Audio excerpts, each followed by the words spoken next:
Welcome to Sightings. I'm Tim White. Now, Sightings goes inside Iran and uncovers the truth about a mass UFO encounter in 1976.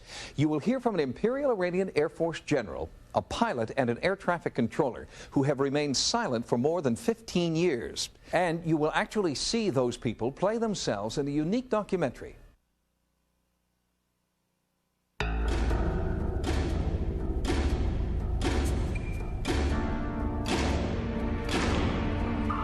At the beginning, we thought the Iraqi are coming.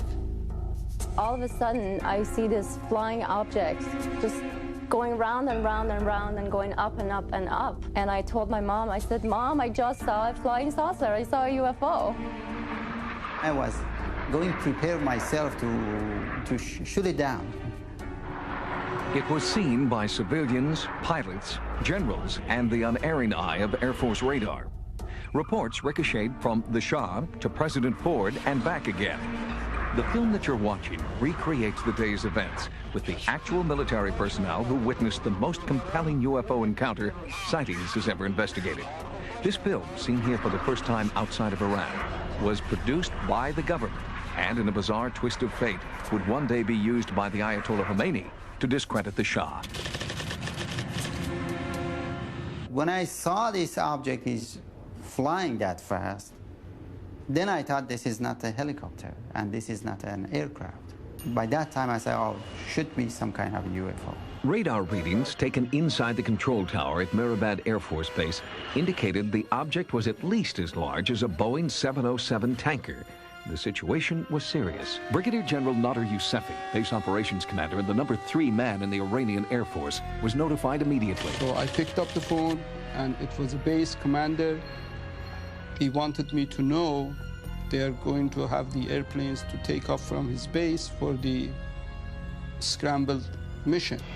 General Yousefi authorized an immediate scramble mission. An Iranian Air Force F-4 Phantom jet fighter was ordered to engage the UFO and determine what it was. The F-4 approached Mach 1 in its pursuit of the UFO. At an altitude of 23,000 feet, the lead pilot reported in that he clearly saw a brilliant object 75 miles ahead of him. His actual radio transmissions are heard here publicly for the first time outside Iran.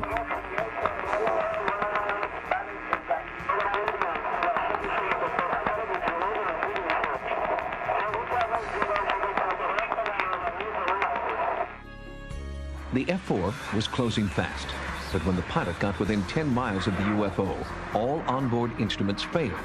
The F-4 retreated and then came in for a second pass. Again, the instruments failed.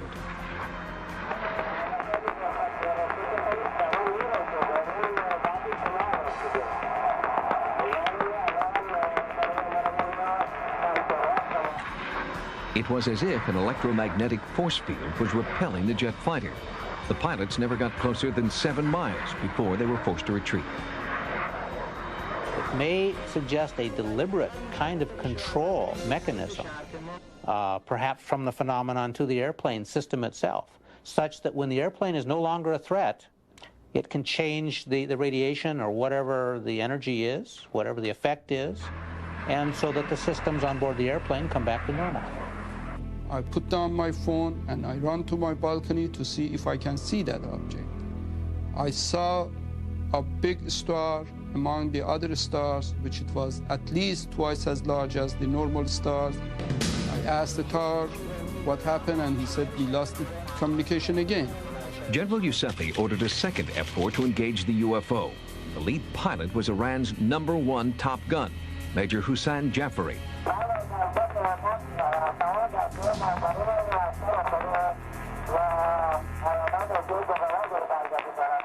It was around 12 miles. We lost communication, and I heard nothing from the pilots. So I was so scared what's going to happen and what happened to the pilots. When the F-4 retreated, communication was inexplicably restored. So I asked from the tower controller to tell them to continue their mission and see if they can get more information from the flying object. Then Major Joffrey nervously reported that a smaller UFO had emerged from the larger one and was trying to engage him. And it was coming toward them. They tried to shoot him down. When they squeezed the trigger, it didn't work, and the trigger was inoperative. They couldn't shoot the missiles. The pilots, fearing for their lives, tried to eject, but the eject button jammed. Every backup system was inoperable. We understood that the eject instrument also didn't work. So in this case, I said to God, oh, God, save them. The F-4 had no choice but to go into a negative G-force dive to escape this seemingly hostile UFO. When the fighter jet was 10 miles away from the larger UFO, the smaller craft flew off, and all onboard communication and instrumentation was restored to the F-4. Major Joffrey reported that the smaller UFO appeared to be landing on a mountaintop just southeast of Tehran. This landing was confirmed on the radar by the control tower. Brigadier General Yousefi witnessed it from his balcony. He let it down and landed on the ground. And now it is a communication between the mothership and that small flying object. And it shows the lights between those two. It's connected. While they were landing, the tower was screaming on the phone to me, General, this flying object is following them and is going to land in Mehrabad.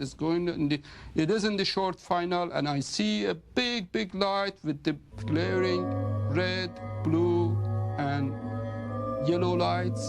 The so-called mothership tailed the F-4 into Mehrabad Air Force Base and flew low over the runway. As it performed what was described as a low-altitude flyby, power at the Air Force Base went out. That was strange for us, and we asked each other why the power went out for some seconds. Frankly, I don't have any explanation for that, but I will say that there are other cases, well documented, where power has been disrupted on the ground over fairly large areas during UFO presence. After the flyby, the craft roared off toward the west, as if to say, mission accomplished. Search parties were dispatched to the supposed landing site of the smaller UFO, while the tower tried to track the outbound mothership. It was spotted 25 minutes later over the Mediterranean by an Egyptian Air Force pilot, a report Sightings was able to confirm with the Egyptian embassy. Then, over Lisbon, Portugal, the pilot, crew, and passengers of a KLM Airlines flight reported seeing the UFO as it sped westward to the Atlantic. That was the last sighting we know of to date. When Sightings continues, part 2 of our UFO investigation, a cover-up went to the highest levels of the Iranian government, and some say Washington knew everything. The American people deserve to know what happened. When the pilots who had encountered a UFO over Tehran returned home, their ordeal was only beginning. They were shocked to see how their UFO confrontation was being distorted and trivialized by a military-controlled press. We knew the capability of the other countries and their airplanes' capabilities. It could be a spy airplane. I really have no idea, but maybe from some other world. The day after the otherworldly encounter over Tehran, it was front-page news in both the Farsi and English-speaking newspapers throughout Iran. At the same time, Iranian and U.S. officials were meeting behind closed doors. This particular case is interesting from another standpoint, and that is the involvement of the American government. General Sabahat, now in exile in California, was the vice commander of the 2nd Tactical Fighter Base. He told Sightings that the day after the UFO event, he attended a top-secret meeting between the Imperial Iranian Air Force and the U.S. Air Force. General Secord, which was the head of the U.S. Air Force in our Air Force, probably commanding officer and operation, pilots, approach control of civil aviation. Hussein Parouzi, an air traffic controller at Mehrabad Air Force Base, was also present at that meeting. When they heard our report and the report of the pilot, they concluded that no country is able to have such a technology. And all of them believed it should be a strange object from other spheres. I collected the reports and I made my own observations as a report to my higher echelon, and we sent this report through the Joint Chiefs of Staff to the Shah's intention. They collect all of those information and send it to the United States by General Secord because he was the head of the U.S. Air Force in our countries. The secret meetings continued, and rumors of a calculated disinformation program seemed to be borne out by the changing face of Tehran newspaper headlines. Day 1. Day 2. Day 3. Day 4. On day 5, the press reports the entire incident is a hoax. I don't know why the appropriate authority prohibited me to interview with the press or news reporter. I don't know why this information is prohibited from the public. Somehow the government doesn't want to open up to the public. I don't know why, but... Despite media dismissals of the event as a joke, our sources report that a full-scale military investigation continued to search for answers. I asked from the pilot of the F-4 to go and to look after that flying object. He knew where it landed. And when they flew and the Army personnel, they were in the area, they couldn't see anything. The general who headed that search still lives in Tehran and denied repeated requests for an interview. But others who were present told Sightings that no physical evidence of a UFO was found on the mountaintop where so many had reported seeing a small craft landing. However, for the first 3 days after the incident, there were serious electronic anomalies in the area. The beeping sound that was picked up could be one of a number of things. It might be technology. In fact, depending on the frequency stability and interfrequency pulse and other factors like that, it very likely is a technology of some sort, as opposed to a natural phenomena. And then there is this. An American Defense Systems Program satellite operated by the U.S. Defense Department picked up signals from an unidentifiable technology on the same night the Iranian Air Force was scrambling over Tehran. Experts from DSP are revealing this information for the first time. We saw something. The DSP satellite is, in fact, a spy satellite that monitors airspace in military hotspots. On the night of September 19, 1976, the satellite was scanning the skies over Tehran.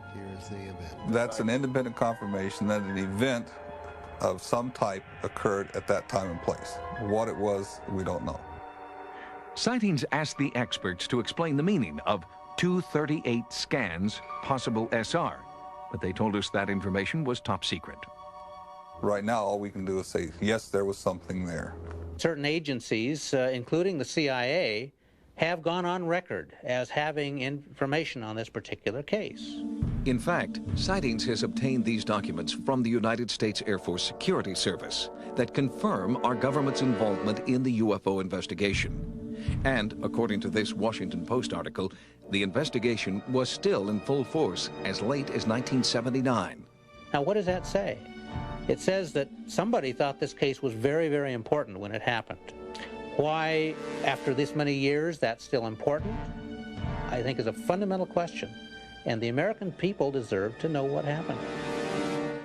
Dr. Richard Haynes continues to investigate pilot UFO confrontations as part of his own Project Delta. For the past 30 years, Dr. Haynes has interviewed more than 100 civilian and military pilots who claim to have encountered UFOs.